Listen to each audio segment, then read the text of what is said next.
오늘 우리에게 허락하신 하나님의 말씀을 함께 보겠습니다.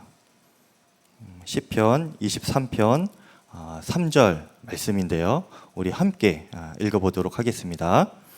내 영혼을 소생시키시고 자기 이름을 위하여 의의 길로 인도하시는도다. 아멘. 하나님의 말씀입니다.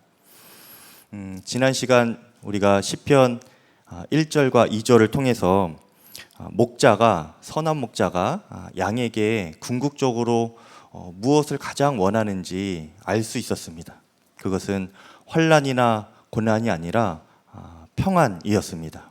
2절 말씀에 그가 나를 푸른 풀밭에 누이시며 쉴 만한 물가로 인도하시는도다 말씀하고 있죠. 우리의 목자 되신 예수님은 우리가 푸른 초장과 쉴 만한 물가에서 평안을 누리시기를 원하고 계십니다. 그리고 그것을 위해서 주님은 우리를 인도하실 때에 자기의 생명조차 아끼지 아니하시고 그렇게 인도하시는 분이십니다. 왜냐하면 우리 주 예수님은 삭군 목자가 아니라 선한 목자이기 때문입니다. 그리고 오늘 3절에서도 예수님께서 그 선한 목자라는 이름으로 우리를 어떻게 인도하시는지 알 수 있는데요. 그것이 하나는 내 영혼을 소생시키는 것이고요. 또 하나는 의의 길로 인도하시는 것입니다. 오늘 이 두 가지를 보려고 합니다. 먼저 내 영혼을 소생시키시고에서 내 영혼이라는 말은 그냥 단순히 영혼만을 의미하는 것이라기보다는요. 모든 생명과 우리의 모든 마음과 몸 그리고 이것을 통틀어서 인간의 전 존재를 의미하는 것입니다. 다윗은 하나님께서 자신의 모든 삶에 관심을 가지고 계시다는 것을 알고 있었습니다. 항상 하나님께서 자신을 관찰하고 계시고 주의 깊게 살피고 계시다는 것을 알고 있었어요. 그래서 그는 지난날을 회상하면서 하나님께 기도할 때에도 하나님께서 자신의 죄와 허물을 잊어주시고 사랑으로만 덮어주십시오 이렇게 기도를 했습니다. 시편 25편 7절에 내가 어렸을 때 지었던 죄들과 주님께 반항했던 잘못들을 기억하지 마시고 주님의 사랑으로 나를 기억해 주시기를 바랍니다 라고 하였죠. 여러분도 하나님께서 나의 모든 죄를 기억하지 않으셨으면 좋겠지요. 네, 그렇게 해주실 겁니다. 하나님은 지금도 우리를 지켜보고 계시고 우리의 모든 삶과 마음과 또 생각과 영혼까지 우리의 전 존재에 관심을 갖고 계십니다. 그리고 세밀하게 관찰하고 계십니다. 그 주님의 관심은 지극히 개인적인 것이고 인격적인 것입니다. 그러니까 여러분 한 사람 한 사람을 그렇게 관찰하고 계시다는 거예요.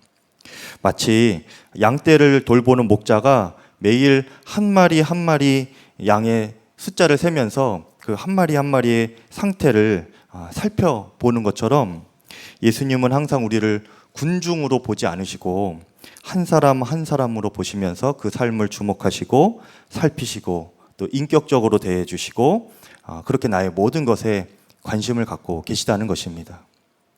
지금도 하나님은 제가 이렇게 말씀을 전하는 것을 보고 계십니다. 그리고 제 마음의 생각과 의도까지 하나님은 다 알고 계시죠. 그래서 저는 항상 이 설교할 때마다 두렵고 떨립니다. 설교하는 것이 힘들어요, 여러분. 하나님께서 제 마음을 다 알고 계시니까 혹여나 이 위에서 거짓말하게 되는 것은 실수로라도 나오지 않을까 하는 마음이 있습니다. 제가 설교 원고를 써놓으면 누가 대신 올라가서 읽어줬으면 좋겠어요. 그런데 저만 그런 것이 아니고 하나님은 여러분 한 사람 한 사람을 지금 이 순간에도 주목하고 계십니다. 여기 앉아 계시다고 방심하시면 안 돼요. 여러분들이 어떤 마음으로 지금 예배드리고 계신지, 여러분의 생각은 어디로 향하고 있는지, 또 눈과 마음이 어디로 향하고 있는지 하나님은 다 보고 계시고 다 알고 계십니다. 우리가 그렇게 주님께서 우리의 전 존재에 항상 관심을 가지시면서 동행하고 계심을 정말 믿는다면 우리도 주님을 향한 반응이 달라야 하지 않겠습니까? 그것은 매 순간 주님을 생각하면서 전심으로 주님을 따르는 것이 우리의 마땅한 신앙의 모습일 것입니다. 그런데 우리가 살다 보면 때로는 어려움을 만나서 그 주님과 동행하는 것이, 또 주님을 바라보는 일이 멈추어지는 듯한 그런 순간이 올 때가 있습니다. 3절에서 내 영혼을 소생시킨다라고 했는데요. 영혼이라는 말이 인간의 전 존재를 의미하듯이 이 소생시키다는 말도 원어적인 의미로 보면 이 영혼만 소생시키는 것이 아니라 총체적인 의미가 담겨져 있습니다. 우리를 죄에서 돌이키게 하는 것이 소생시키는 것이고요. 또 마음을 회복시키시고 인생 자체를 새롭게 하신다는 것이 이 소생시키신다라는 말의 뜻입니다. 그리고 상황적으로 보면 여러분, 이 소생이라는 말을 우리가 흔히 언제 사용하죠? 쉽게 심폐소생을 하죠. 우리가 심폐소생할 때 소생시킨다라고 합니다. 죽을 뻔했다가 살리는 것을 소생시킨다라고 말하지요. 이 양들이 소생케 되어야 할 때는 보통 두 가지 정도라고 합니다. 하나는 실족하여 넘어졌을 때입니다. 목자가 양을 칠 때 양들이 무리 안에서 잘 지내다가도 어느 날 어떤 이유로 인하여서 실족하여 넘어질 때가 있습니다. 발을 헛디딘다는 거죠. 그런데 그렇게 길을 잘 가다가 깊이 움푹 패인 어떤 그곳에 발을 헛디뎌서 몸이 기울어지고 뒤뚱뒤뚱하다가 이렇게 양이 넘어지면 등이 땅에 닿을 정도로 이렇게 뒤집어질 때가 있다고 해요. 그런데 문제는 무엇이냐면 양이 그렇게 등이 땅에 닿을 정도로 완전히 이렇게 뒤집어지면 스스로 일어날 수가 없다고 합니다. 그게 문제예요. 만일 그대로 방치해 두면, 그렇게 뒤집어진 채로 방치해 두면 배에 가스가 차기 시작하고요. 또 혈액순환이 잘 되지 않고 또 혈액 공급이 끊겨서 몇 시간 내에 죽을 수도 있습니다. 무섭죠. 그리고 몇 시간 내에 죽지 않더라도 그렇게 뒤집힌 상태로 꼼짝 못하고 있는 것이 되잖아요. 그래서 맹수들이 이렇게 보고 있다가 하늘의 독수리나 땅의 일이나 표범들이 와서 뒤집힌 양을 이렇게 잡아먹게 되는 것이죠. 그러니까 이래저래 죽게 되는 거예요. 또 길을 잃을 때도 있습니다. 무슨 이유에서든지 양이 이렇게 가다가 길을 잃으면 그때도 이제 문제가 무엇이냐면 양이 멘탈이 굉장히 약한 동물이라고 해요. 그래서 자기가 길을 잃었다고 이렇게 직감했을 때 이것을 어떻게 길을 찾아가야 되나 이렇게 생각하는 것이 아니라 양은 그 자리에서 굳어버린다고 합니다. 두려워서 바들바들 떠는 거예요. 당황하고 심한 두려움에 쌓여서 어디 덤불 숲이나 숲 안이나 아니면 큰 바위 밑에 이렇게 들어가서 꼼짝 못하고 부들부들 떨고 있는 겁니다. 그러면 또 동일하게 맹수가 와서 잡아먹게 되는 것이죠. 그렇게 양이 실족하여서 뒤집어지거나 아니면 길을 잃었을 때에 사실은 양은 할 수 있는 게 없습니다. 스스로 그것을 해결할 수 있는 능력이 없어요. 다만 할 수 있는 것은 매 하고 우는 것뿐입니다. 좀 약하게 울었죠. 제가 이게 죽을 위기에 있는 건데 지금 어떤 느낌인 줄 아시겠죠? 네, 엄청 이렇게 간절하게, 그렇죠? 간절하게 그렇게 우는 거야. 매 그러면서 우는 겁니다. 그때 이제 목자가 양을 찾아다니다가 그 울음소리를 듣고 찾아내고 이렇게 구원해 주는 거죠. 뒤집힌 양은 조심스럽게 다시 일으켜주고, 확 일으켜주면 또 안 된대요. 배에 가스가 찬 게 또 이게 잘못되면 안 돼서 조심스럽게 다시 일으켜주고, 또 두려움에 사로잡힌 그 양이 있으면 그 마음을 위로해 주는 겁니다. 그래서 어떻게 위로해 주냐? 이게 쓰다듬어 주고 이렇게 안아서, 품에 안아서 그 양을 이렇게 데리고 가는 거예요. 여러분 성화나 사진들을 보면은 양을 이렇게 안고 가는 거나 그리고 목자들이 목에 이렇게 양을 이렇게 메고 가는 것을 종종 보셨을 거예요. 그게 이런 것 때문에 그렇습니다. 양의 마음을 좀 안정시켜주고 위로해주고 회복시켜주려고 목자가 그렇게 스킨십을 하는 거죠. 그렇게 잘못된 길에서 돌이켜주고 또 죽을 뻔한 삶에서 다시금 새 삶을 살 수 있도록 목자가 그렇게 찾아가서 구원해 주는 것입니다. 그렇게 인도해 주는 거예요. 목자의 경험이 풍부했던 이 다윗은 그렇게 그 목자와 양의 모습을 보면서 하나님과 자신의 관계를 떠올리게 되는 것이죠. 그리고 그는 주님 앞에서 자신의 인생을 이렇게 돌아보니까 이렇게 고백하게 되는 거예요. 내 영혼을 소생시키시고 라고 고백할 수 있게 되는 겁니다. 다윗은 하나님의 사랑을 많이 받고 또 주님과 친밀히 동행해온 사람이었지만 그 인생이 때로는 뒤집어지는 것 같고 또 길을 잃은 것 같은 그런 실패와 절망도 또한 경험했던 사람입니다. 사울 왕에게 수년 동안 쫓겨다니고 또 자신이 사랑하는 자신의 아들 압살롬에게 쫓겨 다녀야 하는 그런 비참하고 마음 아픈 시절도 보내야 했습니다. 또 유혹에 빠져서 간음과 살인 교사죄도 지었지요. 그리고 난 후에 그는 스스로에게 절망하면서 자신의 본성이 죄 덩어리라는 것을 그가 깨달았습니다. 시편 51편 5절 말씀에 그렇습니다. 나는 태어날 때부터 죄 투성이었습니다. 어머니가 나를 임신했을 때부터 나는 죄인이었습니다. 어머니 뱃속에서부터 저는 죄인이었다 이렇게 고백하는 거예요. 깊은 절망 속에 그리고 스스로에게 아무런 소망을 찾지 못했고요. 다윗은 다시 일어날 힘조차 없었습니다. 하나님이 만약에 자신을 버리시고 더 이상 동행하지 않으셔도 할 말이 없을 정도였습니다. 단지 그가 할 수 있는 일은 마치 길 잃은 양이 두려움에 벌벌 떨면서 그렇게 우는 것처럼 그는 하나님을 향하여서 마지막으로 절규하며 간절하게 기도하는 것뿐이었습니다. 그것만이 그가 할 수 있는 유일한 일이었습니다. 그래서 그는 시편 51편 11절에 이렇게 기도하지요. 나를 주 앞에서 쫓아내지 마시며 주의 성령을 내게서 거두지 마소서. 그리고 선한 목자이신 주님은 그의 기도를 들으시고 그를 소생시켜 주십니다.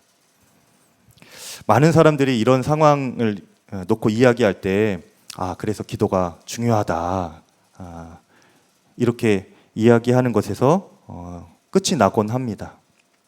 그런데 여러분 그렇게 간절한 기도가 너무도 중요하지만 그 전에 우리가 더 중요하게 깨달아야 하는 것이 있습니다. 그것은 그렇게 아무런 소망이 없고 무능하고 버림받아 마땅한 죄인이 우리이지만 주님은 절대 포기하지 않으시고 끝까지 우리를 찾으시고 또 찾아오신다는 것입니다. 누가복음 15장 4절에 한번 함께 읽어볼까요? 이것은 시작. 너희 중에 어떤 사람이 양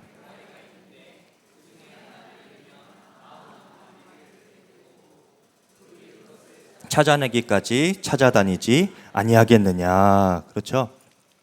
그 잃은 것을 찾아내기까지 찾아다니지 아니하겠느냐.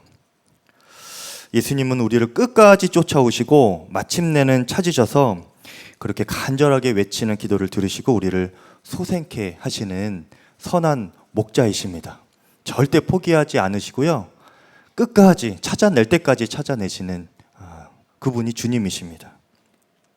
소생케 되는 것이라는 것은 우리를 끝까지 쫓아오시는 예수님의 사랑과 우리의 절박하고 간절한 기도가 만날 때 일어나는 것입니다. 그런데 주님이 추적해 오지 않으시면 우리의 기도도 헛될 뿐이죠. 양이 아무리 울고 있어도 목자가 찾아다니지 않는 그런 사꾼 목자면 그 우는 게 무슨 소용이 있겠습니까? 우리 주 예수님께서 선한 목자이시기 때문에 우리의 간절하고 절박한 기도도 의미가 있는 것입니다. 그리고 그것이 연합하여서 우리를 소생케 하시는 것이지요. 그 정도로 우리를 추적하는 예수님만이 우리의 유일한 소망인 것입니다. 이사야 53장 6절 말씀처럼 우리는 다 양 같아서 실족하여 넘어질 때가 있습니다. 잘 해보려고 하고 또 열심히 살아보려고 했는데 실수할 때가 종종 있죠. 또 의도치 않은 어려움을 인생 가운데 만나서 인생이 뒤집어지는 것 같고 도무지 내 힘으로는 일어날 방도가 없는 것 같은 그런 인생의 때를 맞이할 때가 있습니다. 또 여러분, 코로나를 지나면서 어떤 분들은 신앙이 뒤집어진 분들도 계십니다. 예배가 무너지고 믿음의 야성을 잃어버리고 스스로는 어떻게 신앙을 다시 회복해야 할지 몰라서 마치 뒤집어져 버린 양처럼 그렇게 두 손 두 발 다 들고 누워만 있는 성도님들도 계십니다. 여러분은 아니시죠? 나오셨으니까. 온라인도 아닙니다. 온라인까지만 해도 괜찮습니다. 네. 오늘 예배 안 드리신 분들 이야기하는 겁니다. 그렇게 나 자신도 어떻게 할 수 없는 때가 있어요. 반대로 잘 살아가도 문제입니다. 일이 너무 잘 풀리다 보면 이 교만도 생기고 또 자기 고집도 부리다 보면 하나님의 음성이 더 이상 들리지 않죠. 자기의 생각만 가득 차게 되고 그래서 주님의 인도함을 받지 못하게 됩니다. 결국 다윗처럼 잘못된 길로 들어서게 되고 돌이킬 수 없는 후회를 남길 때도 있습니다. 그렇게 나 자신도 나에게 실망하고 믿음의 파산을 선언하고 또 포기하고 싶을 때가 있는데요. 영혼이 완전히 뒤집어져서 스스로 일어설 수 없고 길을 잃어서 어찌할 줄 몰라서 그저 우는 것 외에는 방도가 없는 그런 때를 우리가 맞이할 때도 있습니다. 하지만 그럴지라도 우리에게는 소망이 있죠. 우리는 어떻게 할 수 없을지라도 그렇게 누워서 주님께 절규하며 기도하는 우리를 찾아오시는 주님이 있기 때문입니다. 우리를 포기하지 않으시고 끝까지 주님은 추적해 오실 것이기 때문이에요. 마침내 주님은 우리를 찾아오셔서 죄에서 돌이키게 하시고 우리의 삶을 회복시키실 것이고 새롭게 하시면서 그렇게 우리를 소생시켜 주실 것입니다. 이것을 가장 잘 표현한 신약 성경이 고린도후서 5장 17절 말씀입니다. 그런즉 누구든지 그리스도 안에 있으면 새로운 피조물이라 이전 것은 지나갔으니 보라 새 것이 되었도다. 예수님 안에서 사람은 반드시 변합니다, 여러분. 조금 고쳐주시는 정도가 아니라 완전히 새롭게 변할 수 있게 되는 것입니다. 우리가 노력해서만 변할 수 있다고 한다면 가능성이 없겠지만 하나님께서 우리를 끝까지 추적하셔서 친히 변화시켜 주실 것이기 때문에 소망이 있는 거예요. 우리가 길을 잃어도 우리가 완전히 뒤집어지는 삶을 살아도 그 삶에서 완전히 새롭게 되는 완전히 회복되어 일어나는 그 변화된 삶을 주님은 허락하실 수 있다는 것입니다. 우리 모두는 둘 중에 하나입니다. 이미 추적 당하여서 완전히 변화된 분들이 계시죠, 여러분. 이 자리에서도. 그런가 하면 지금 추적 당하고 계신 중인 분들도 계십니다. 기다리시면 오실 겁니다. 길을 잃고 완전히 뒤집어지신 분들도 소망이 있어요. 기도하며 기다리십시오. 추적하시는 예수님께서 반드시 여러분을 찾아오실 것입니다. 그 주님 안에서 회복하시고 새롭게 되는 소생케 되는 은혜를 여러분 모두가 경험하시기를 축복합니다. 그렇게 우리를 소생케 하시는 선한 목자이신 예수님은 그 다음에 어떻게 하시는가? 우리를 의의 길로 인도하십니다. 성경에서 의라는 말은 하나님과 우리 사이에 올바른 관계를 말합니다. 그것이 의예요. 하나님과 우리 사이의 올바른 관계. 그러니 오늘 말씀에 의의 길로 인도하시는 도다라고 했을 때 이것은 예수님이 우리를 하나님과 올바른 관계가 되도록 그렇게 인도하신다라는 말씀입니다. 그리고 여러분, 인도하신다라는 말 자체가 무엇입니까? 목자가 먼저 앞서가고 양이 그렇게 뒤따라가는 것이 인도하신다인 것이죠. 예수님께서 우리를 인도해 주시기 위해서 우리보다 앞서가신 길이 있습니다. 그 길이 무엇입니까? 네, 십자가의 길입니다. 제가 대답할게요. 그냥 부담스러워하지 마시고. 십자가의 길입니다. 십자가를 통해서 죄로 끊어졌던 우리와 하나님 아버지와의 관계를 예수님께서 다시 회복시켜 주셨죠. 그게 십자가의 길입니다. 예수님께서 먼저 가신. 그래서 십자가는 의의 길이고 죄로 끊어졌던 우리와 하나님과의 관계를 다시금 아버지와 자녀의 관계로 회복시켜 주신 생명의 길인 것입니다.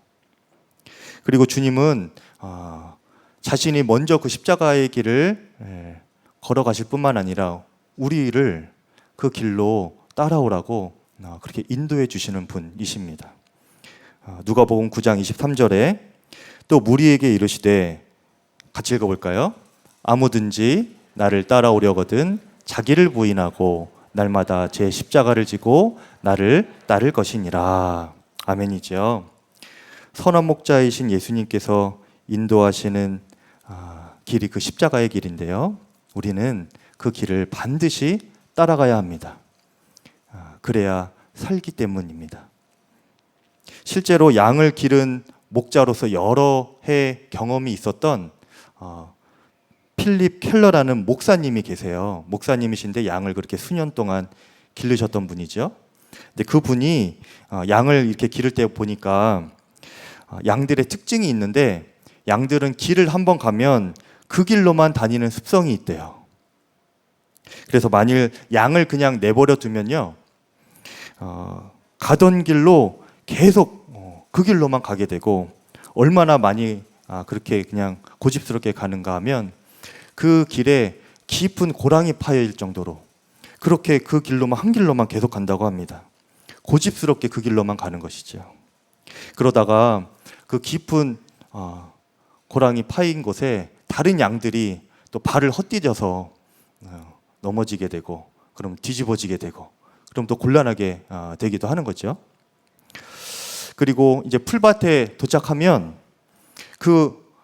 아무튼 그 일대가 황폐해질 때까지 같은 곳에서만 풀을 먹는다고 합니다. 때린 데만 또 때리는 것이 너무나 아프잖아요. 땅도 그냥 거기서만 계속 먹으면 땅이 어떻게 되겠습니까? 땅이 황폐해집니다. 금세 불모지가 되고 망가지고 또 온갖 기생충이 득실거리는 그런 죽은 땅이 된대요. 얼마 지나지 않아서 전체 양떼가 그 기생충과 피부병에 감염이 되고, 결국 양들은 야위게 되고 쇠약해지고 또 병들어가 하면서 양떼 그리고 목자 모두가 다 망하게 되는 것입니다.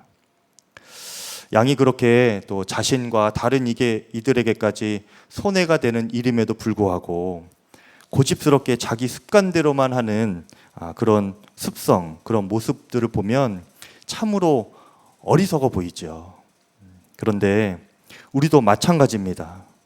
이사야 53장 6절에 우리는 다 양 같아서 그릇 행하여 각기 제 길로 갔거늘 이라고 했죠. 이 말씀처럼 우리도 하나님의 말씀보다는 자신의 생각 따르기를 좋아해서 자신의 길로만 가려는 습성이 매우 강합니다. 이것을 완고함이라고도 하고 고집이라고도 성경은 표현하기도 합니다. 그리고 이것은 이스라엘 백성들이 하나님을 마침내 떠나게 될 때 그때 나타나는 현상이기도 해요. 예레미야 5장 23절에 그러나 너희는 목이 고다 고집이 세고 반역하는 백성이어서 나에게서 돌아서서 멀리 떠나고 말았다. 떠나기 전에 모습이 이들이 고집이 되고 목이 곧고 완고한 모습이었다고 하는 거예요. 그 결과는 하나님의 생명을 떠나 망할 길로 가는 것입니다. 에베소서 4장 18절에 그들은 자기들 속에 있는 무지와 자기들의 마음의 완악함 때문에 지각이 어두워지고 하나님의 생명에서 떠나 있습니다. 그래서 명성 있고 뛰어난 목자일수록 양들을 한 곳에 오래 머물게 하지 않고 어떻게 할까요? 계속 이렇게 이동을 시키는 거예요. 그래서 목자들이 계속 이렇게 옮겨 다니는 것입니다. 그래야 양들이 싱싱한 꼴을 계속 공급받으며 먹으면서 건강하게 자랄 수 있기 때문입니다.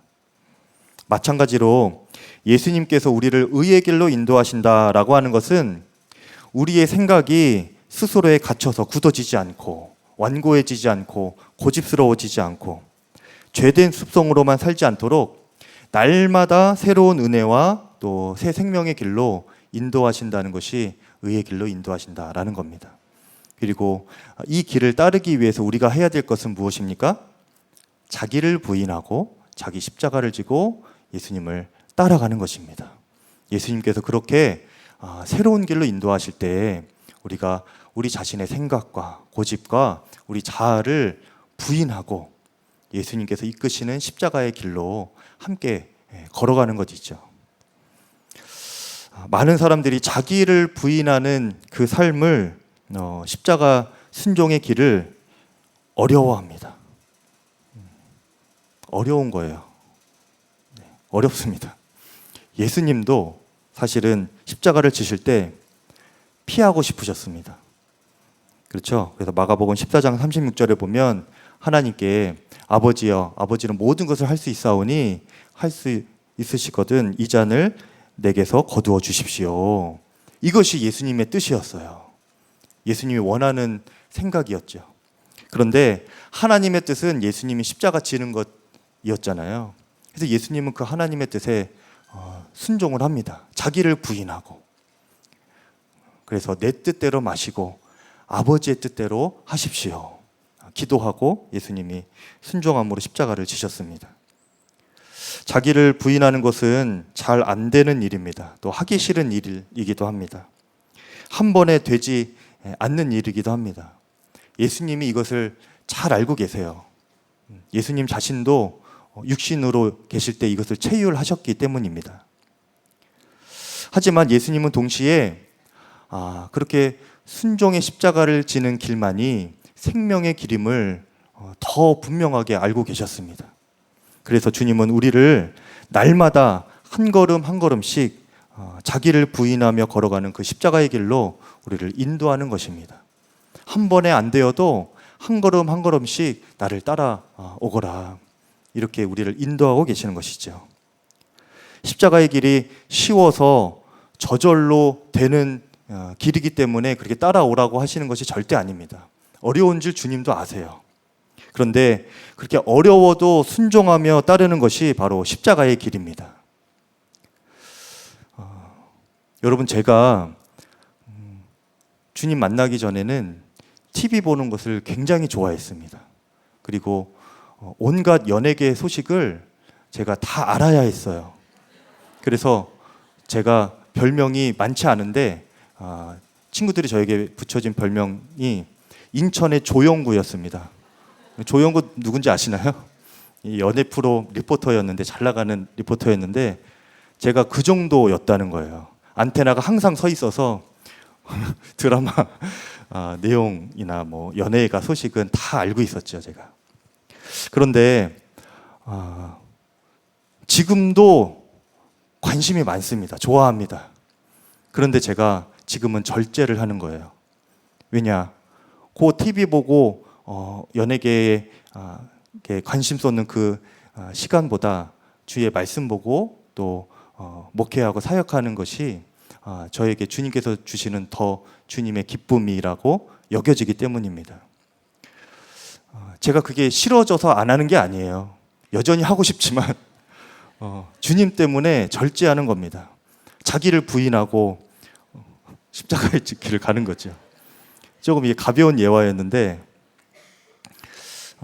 한 가지만 더 해드릴게요. 제가 또 예수님 만나기 전에는 담배를 오랫동안 피웠습니다. 한 10여 년 넘게 피웠는데 지금은 안 피워요, 여러분. 끊었습니다. 근데 여러분, 담배 끊은 사람하고는 상종도 하지 말랬잖아요. 그렇죠? 그 정도로 끊기 어려운 겁니다. 그런데 제가 담배 끊은 사람들 간증을 이렇게 들어보면 그 담배 냄새가 역해져서 그때부터 이제 끊게 되었다. 여러분 중에 그렇게 끊게 되신 분 계신가요? 근데 저는 그렇게 끊은 게 아니에요, 여러분. 지금도 이렇게 지나가다가 누군가 이렇게 담배 피고 있어서 그 연기 냄새가 이렇게 올 때 너무나 좋아요, 저는.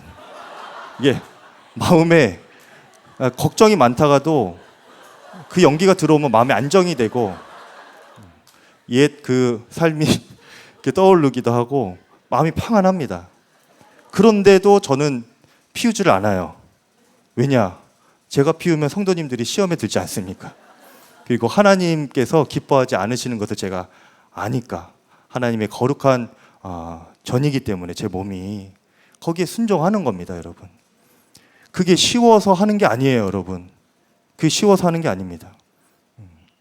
주님 때문에 절제하는 거예요. 자기를 부인하고 자기 십자가를 지고 가는 겁니다. 이런 것들 뿐이겠습니까, 여러분? 담배 피는 것보다 더 악한 마음들이 제 안에 있겠죠. 또 주님 앞에 부끄럽고 하지 말아야 할 생각들이, 또 그런 말들이 제 안에 있겠죠. 제 안에 완고함과 고집과 혈기들이 제 안에 있겠죠. 그렇죠. 저만 그런 거는 아니지 않습니까, 여러분? 다 여러분 때문에 이렇게 말씀을 드리는 거예요. 여러분도 다 그런 게 있잖아요.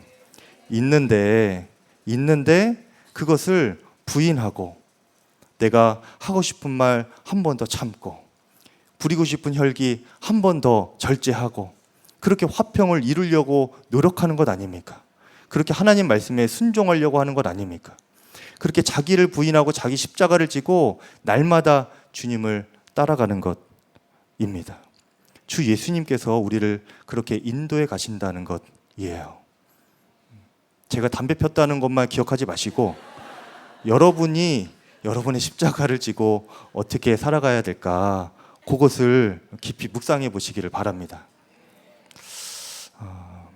우리가 진정으로 예수님 안에서 내 인생 전체가 소성케 되었구나, 새롭게 되었구나, 완전히 새로운 존재가 되었구나, 이것을 진정으로 경험했고 지금도 믿으신다면 그 주님의 인도하심을 따라서 자기를 부인하며 순종하는 그 의의 길, 그 십자가의 길을 여러분 마땅히 걸어갈 수 있을 것입니다. 그런데 만일 그래도 너무 순종이 안 되고 또 자기를 부인하는 것이 너무 힘들다면 주님을 바라보면서 간절한 마음으로 기도해 보시기 바라요. 주님, 제가 망하는 길로 가고 있습니다. 제가 스스로 일어날 힘이 정말 없습니다. 어떻게 벗어나야 될지 모르겠습니다. 옳은 길, 생명의 길로 걸어갈 능력이 저에게는 아무것도 없습니다. 저를 살려주십시오.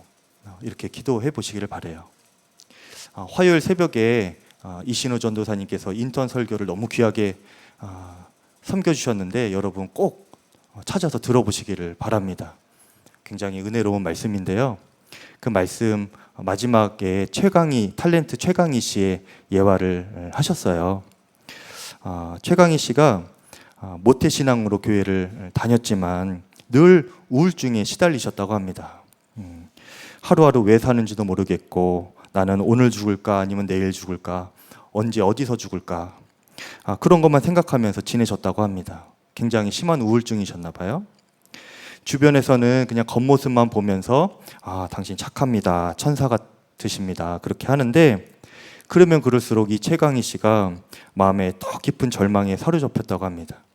자신의 속마음과 또 사람들이 자신을 보는 평가가 굉장히 괴리가 큰 거죠. 그래서 그렇게 천사 같다, 너무 착하다, 훌륭하다 그런 칭찬을 들으면 속으로 나같이 술을 박스채로 부어놓고 마시는 천사도 있나? 담배 피는 천사도 있나? 그런 생각을 하셨다는 거예요.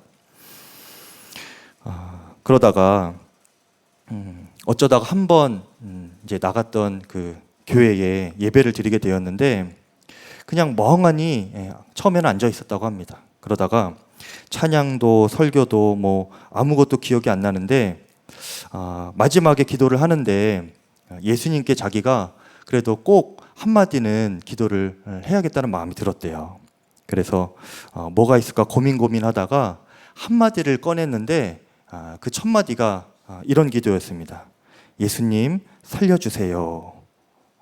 이 기도였대요. 예수님 살려주세요. 그 기도를 시작으로 최강희 씨 눈에서 눈물이 터지고 이렇게 기도했다고 합니다. 예수님, 저는 의지박약이에요. 제 힘으로는 아무것도 할 수 없어요. 제가 고칠 수 있는 것, 제가 바꿀 수 있는 것 아무것도 없어요. 근데 주님이 저를 만드셨잖아요. 그러니까 주님, 저를 고쳐주세요. 주님, 제발 저를 살려주세요. 이렇게 기도하고 그 이후에 변화가 일어났다고 합니다.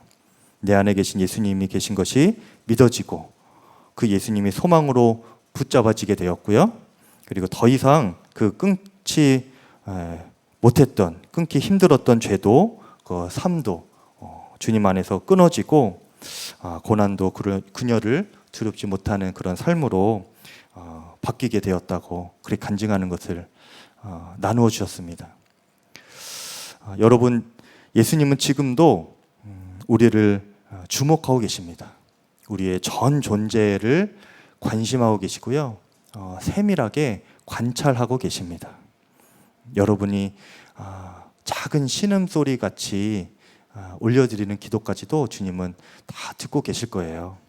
우리를 소생시키시고 의의 길, 그 십자가의 길로 주님은 인도하실 것입니다. 오직 그 예수님만 바라보면서 우리가 완전히 변화되고 또 십자가 순종의 길로 걸어가기를 결단하는 이 시간 되기를 바랍니다. 함께 기도하겠습니다. 찬양하시고 함께 기도하겠습니다.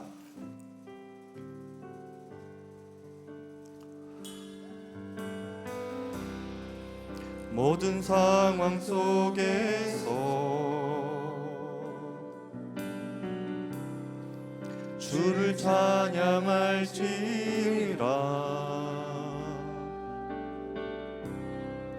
주는 너의 큰 상급,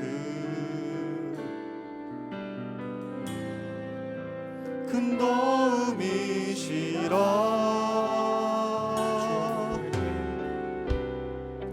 주의 얼굴 구할 때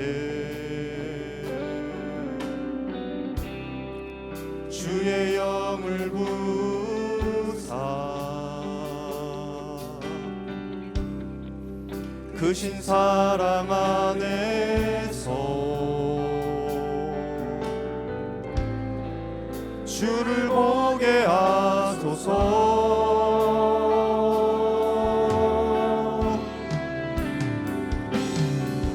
내 영혼이 확정되고 확정되어 싸우니 믿음의 눈 들어 주를 바라봅니다. 내 영혼이 확정되고 확정되어 싸우니 믿음의 눈 들어 주를 바라봅니다. 내 영혼이 확정되고 내 영혼이 확정되고 확정되어 싸우니 믿음의 눈 들어 주를 바라봅니다. 내 영혼이 확정되고 확정되어 싸우니 믿음의 눈 들어. 우리 두 손 들고 눈을 감고 찬양합니다. 내 영혼이 확정되고 확정되어 싸우니 내 영혼이 확정되고 확정되어 싸워. 아멘. 믿음의 눈 들어 주를 바라봅니다. 내 영혼이 확정되고 확정되어 싸우니 믿음의 눈 들어 바라봅니다. 이 시간 먼저 기도할 때에 하나님, 뒤집어진 내 삶을 다시 일으켜 주시옵소서. 길을 잃어 두려움에 떨고 있는 내 마음을 소생시켜 주시옵소서. 내 믿음과 예배와 모든 삶을 소생시켜 주시옵소서. 주의 열정으로 살게 하여 주시옵소서. 주의 이름으로 기도하겠습니다. 주여, 주여, 주여, 제 마음이 주님께만 확정되었사오니 하나님 아버지, 저의 모든 삶을 소생시켜 주시옵소서. 하나님 살려주시옵소서. 하나님 살려주시옵소서. 하나님, 저의 기도가 살아나게 하여 주시옵소서. 아버지, 저의 예배가 살아나게 하여 주시옵소서. 하나님, 사람들을 사랑하고 섬기는 그 마음이 소생시켜 주시옵소서. 하나님 아버지를 향하여 뜨겁게 아버지 예배하고 하나님 아버지의 말씀을 읽고 주를 위하여 충성하였던 그 첫사랑이 회복되게 하여 주시옵소서. 살려주시옵소서.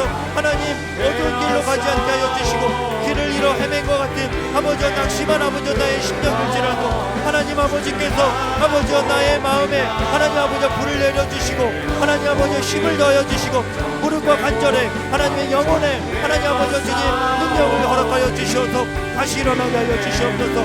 마른 뼈가 살아나시시 아버지, 그렇게 일어나게 하여 주시옵소서. 하나님 아버지요, 이전 것은 지나갔으니 보라 새 것이 되었도다. 보라 새 것이 되었도다. 완전히 새로운 존재로 바뀌게 하여 주시옵소서. 어제와 아버지 같이 하는 오늘이 되게 하시고 아버지, 오늘 이 기도 이후에 완전히 새로워진 삶을 살게 하여 주시옵소서. 믿음 없는 나는 죽었습니다. 하나님, 미워하는 나는 죽었습니다. 하나님 아버지여 주님, 온전히 주님을 향한 뜨거운 예배와 아버지의 사랑과 순종으로 살게 하여 주시옵소서. 마지막으로 한 번 더 기도할 때에 하나님, 자기를 부인하며 십자가 순종의 삶을 살게 하여 주시옵소서. 내 뜻과 내 말을 내려놓고 내 계획도 내려놓고 오직 주님의 인도하심에만 순종하게 하여 주시옵소서. 그 길이 옳은 길이고 의의 길이고 십자가의 길이고 내가 살 수 있는 생명의 길임을 믿습니다. 하나님, 살 길로만 걸어가게 하여 주시옵소서. 순종을 결단하면서 주의 이름 부르고 기도하겠습니다. 주여, 주여, 하나님 아버지, 망할 길로 가지 않게 하여 주시옵소서. 우리의 입술을 주관하여 주시옵소서. 저주와 판단과 부정적인 말이 다 사라지게 하여 주시옵소서. 못한다, 안 된다는 말이 다 사라지게 하여 주시옵소서. 하나님, 남을 탓하는 말이 다 사라지게 하여 주시옵소서. 하나님 아버지, 내 안에 아버지 생명이신 주님이 계시오니 하나님 아버지께서 드신 마음의 생각과 말들이 입술로 나오게 하여 주시고 나의 결정이 되게 하여 주시고 나의 삶의 계획과 방향이 되게 하여 주시옵소서. 하나님 아버지와 나의 모든 것을 주님께서 하시오니 주님 앞에 거짓되지 않게 하여 주시옵소서. 하나님, 언제나 진실되고 정결한 자가 되게 하여 주시옵소서. 공의를 따르고 하나님 아버지께서 인도하시는 아버지의 말씀으로만 반응하게 하여 주시옵소서. 하나님 아버지여, 저의 안에 하나님 아버지여 세상의 가치관을 따라 살지 않게 하여 주시고 거짓되고 음란하고 배역하고 타락한 이 세상을 따르지 않게 하시고 옛 자아의 습관을 따라 살지 않게 하여 주시고 오직 주님께서 인도하시는